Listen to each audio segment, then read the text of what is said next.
আসসালামু আলাইকুম। আইসিটি নারায়ণগঞ্জের সবাইকে স্বাগতম। আজকে আমরা সংখ্যা পদ্ধতি নিয়ে আলোচনা করব। এটা হচ্ছে আমাদের আইসিটির তৃতীয় অধ্যায়ের প্রথম অংশ। অ্যান্ড সংখ্যার বিষয়টা বলতে গেলে আসলে আমরা ডেইলি লাইফে তো সংখ্যা ব্যবহার করেই থাকি। আর আমরা ডেইলি লাইফে যে সংখ্যাটা ব্যবহার করি সেখানে আমরা দেখতে পাই মোট 10টা সিম্বল আসে বা 10টা অঙ্ক আছে যেটাকে আমরা বলি। এই জন্য এটাকে 10 ভিত্তিক সংখ্যা বলা হয়। বাট আমরা এতদিন শুধু 10 ভিত্তিক সংখ্যাই জেনে আসছি। এখন আমরা আসলে জানবো বিভিন্ন সংখ্যার ব্যাপারে বা প্রাচীনকালে মানুষ কিভাবে গণনা করত সেগুলোর ব্যাপারে একটু ধারণা পাবো। তো সংখ্যা পদ্ধতির ব্যাপার বলতে গেলে প্রথমে যেই বিষয়টা আসে সেটা হচ্ছে সংখ্যা পদ্ধতির প্রকারভেদ। সংখ্যা পদ্ধতি হচ্ছে মূলত দুই প্রকার। আমরা দেখতে পাই একটা সংখ্যা পদ্ধতি হচ্ছে স্থানিক, যেটাকে আমরা ইংরেজিতে বলতে পারি পজিশনাল, আর একটাকে বলি অস্থানিক বা নন পজিশনাল। তো আমরা আসলে দেখব আমরা বর্তমানে যে সংখ্যাটা ব্যবহার করে থাকি বা আধুনিক কাল থেকে যে সংখ্যাটার প্রচলন ঘটছে সেটাকে আমরা স্থানিক সংখ্যা পদ্ধতি বলি। আর যেটা মানুষ প্রাচীনকালে গণনার কাজে বিভিন্নভাবে ব্যবহার করত সেটাকে আমরা মূলত অস্থানিক হিসেবে বা নন পজিশনাল হিসেবে চিনে থাকি। দুইটার মধ্যে জাস্ট ছোট্ট একটা পার্থক্য আছে। একটার ক্ষেত্রে হইতেছে আমাদের স্থানীয় মান থাকে, আমরা বর্তমানে যে সংখ্যাটা ব্যবহার করে থাকি সেটার স্থানীয় মান আছে। আর প্রাচীনকালে মানুষ গণনার জন্য যেই সংখ্যা মানে গণনার জন্য তারা যে পদ্ধতিটা ব্যবহার করত সেখানে আমাদের কোনো স্থানীয় মান ছিল না। আসলে আমরা জাস্ট ছোট একটা এক্সাম্পল দিয়ে দেখবো। যেমন প্রাচীনকালে মানুষ গণনার জন্য বিভিন্ন সিম্বল ব্যবহার করতো। আসলে যেমন আমি একটা মাছের ছবি অ্যাড করে রাখলাম।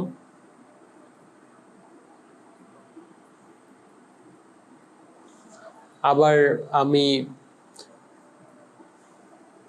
মানুষের ছবি একটা অ্যাড করে রাখি। তো আমরা এখানে কিছু সিম্বল দিয়ে দিলাম। আসলে আগে আসলে মানুষ এই সিম্বলগুলো ব্যবহার করতেই তাদের গণনার প্রয়োজনে বিভিন্নভাবে এই সিম্বলগুলো ব্যবহার করত। দেখা গেছে পাহাড়ের গুহায় কিছু মানুষ বসবাস করে, যেমন তারা হয়তো শিকার করতে যেতে পারে, তারা হয়তো নদীতে মাছ ধরতে যাইতে পারে, তারা চাষাবাদ করতে পারে। তো তাদের এরকম বিভিন্ন কাজের ক্ষেত্রে গণনার প্রয়োজন হতে পারে। তো ধরে নিলাম তারা কোথাও শিকারে গেছে, অ্যান্ড শিকারে যাওয়ার পর কে কতগুলো শিকার করে রাখছে এগুলো মনে রাখার জন্য তারা কিছু চিত্র আর্ট করে রাখছে। অ্যান্ড এই সিম্বলগুলো ব্যবহার করে তারা বিভিন্ন মান বোঝাইছে আর কি। আমরা ধরে নিলাম মানুষের ছবি ব্যবহার করে কেউ 10 বোঝাইতেছে, আমরা ধরে নিতেছি জাস্ট। অ্যান্ড গাছের ছবি ব্যবহার করে 5 বোঝাইতেছে, মাছের ছবি ব্যবহার করে ধরে নিলাম হচ্ছে 3 বোঝাইতেছে। তার মানে কেউ যদি তার গুহার মধ্যে একটা মাছের ছবি অ্যাড করে রাখে তাহলে সেটা দিয়ে সে আসলে 3 গণনা করতেছে, এটা আমরা বুঝলাম। অ্যান্ড কেউ যদি গাছের ছবি অ্যাড করে রাখে তাহলে সেটা দিয়ে সে 5 ডিফাইন করতেছে বা 5 গণনা করতেছিল। আর কেউ যদি মানুষের ছবি অ্যাড করে রাখছে তাহলে সেটা দিয়ে আমরা মূলত বুঝতে পারি যে সে হচ্ছে 10 গণনা করতেছিল। এখন আমরা যদি কোনো কারণে ছবিগুলোর জায়গা পরিবর্তন করে ফেলি, এখন আমি মানুষের ছবিটাকে পিছনের দিক থেকে এনে আমি জাস্ট সামনের দিকে ড্র করে ফেললাম। এখন মানুষের ছবির জন্য যে ভ্যালুটা ছিল সেটা কি কোনো কারণে পরিবর্তন হবে? কোনো কারণে পরিবর্তন হবে না। আসলে মানুষের ছবিটা আমরা যেখানেই রাখি এটা 10 ছিল অ্যান্ড 10ই থাকবে। ঠিক একইভাবে মাছের ছবিটার জায়গাও যদি আমি পরিবর্তন করি তাহলে আমাদের মান যা ছিল তাই থাকবে। তাহলে আমরা দেখতে পাই এখানে একটা খুবই গুরুত্বপূর্ণ পয়েন্ট আমরা দেখতে পাই, সেটা হচ্ছে আমরা যখন অবস্থানগুলো পরিবর্তন করতেছি তখন কিন্তু আমাদের ভ্যালুটা কখনোই পরিবর্তন হইতেছে না। অ্যান্ড এটা হচ্ছে অস্থানিক সংখ্যা পদ্ধতির মূল বৈশিষ্ট্য।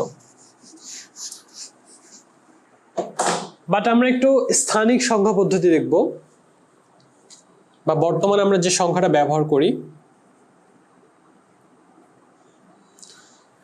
এটা হইতেছে আমরা আসলে কিভাবে হিসেব করি 1 দশক শতক হাজার এভাবে।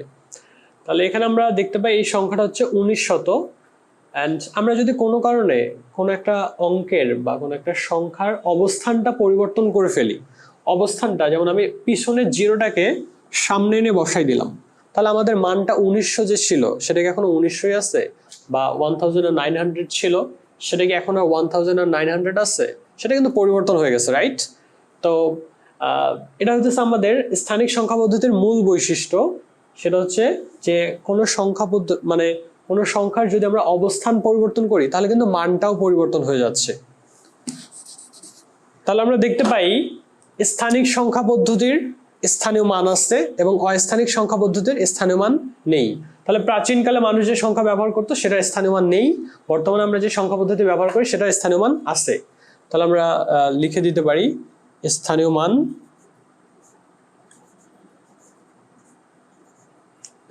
আছে।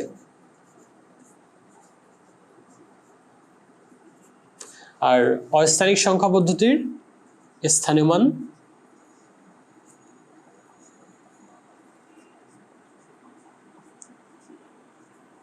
নেই।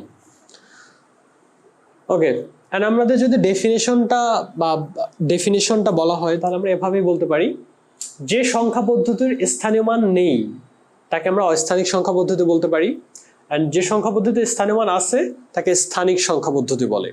এন্ড এভাবেই আমরা দুইটা ডেফিনেশন দিতে পারি। এন্ড আমাদের যদি এক্সাম্পল বা উদাহরণ কয়েকটা মনে রাখা উচিত। আসলে অস্থানিক সংখ্যা পদ্ধতির ক্ষেত্রে আমরা মনে রাখবো মিশরীয়রা ব্যবহার করতো পিরামিডের মধ্যে হায়ারোগ্লিফিক।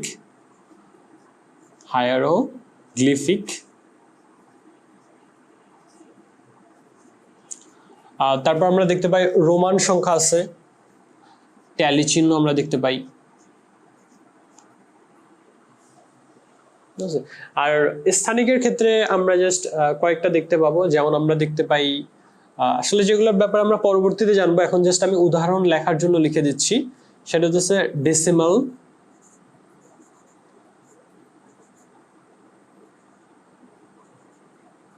তারপর বাইনারি,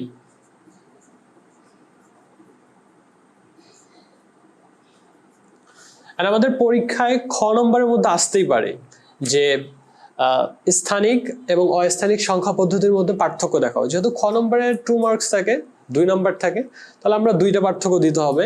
এন্ড প্রথম পার্থক্য তো আমরা দিতে পারি দুইটা ডেফিনেশন। তাহলে একটা হচ্ছে স্থানীয় মান আছে এন্ড একটা স্থানীয় মান নেই। আর দ্বিতীয় পার্থক্য আমরা দিতে পারি দুইটার উদাহরণ। একটার উদাহরণ হচ্ছে হায়ারোগ্লিফিক এন্ড রোমান সংখ্যা, আর একটার উদাহরণ হচ্ছে ডেসিমাল, বাইনারি, এর সাথে আমরা যুক্ত পারি অক্টাল, হেক্সাডেসিমাল।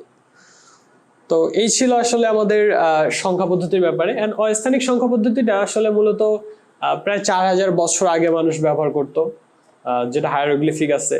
এরপরে মানুষ যখন আস্তে আস্তে আপডেট হয় তখন রোমান সংখ্যা ব্যবহার করা শুরু করে, এন্ড পরবর্তীতে একদম সর্বশেষ যেটা আমরা স্থানিক ব্যবহার করি। আমরা তো বর্তমানে ব্যবহার করে থাকি কোনটা? ডেসিমাল। পরবর্তীতে আমরা আসলে স্থানিক বা পজিশনাল সংখ্যা পদ্ধতির ব্যাপারে জানবো। তাহলে আজকের ক্লাস এই পর্যন্তই। সবাইকে অনেক ধন্যবাদ টাইম নিয়ে ক্লাসটা করার জন্য। ঠিক আছে, আল্লাহ হাফেজ।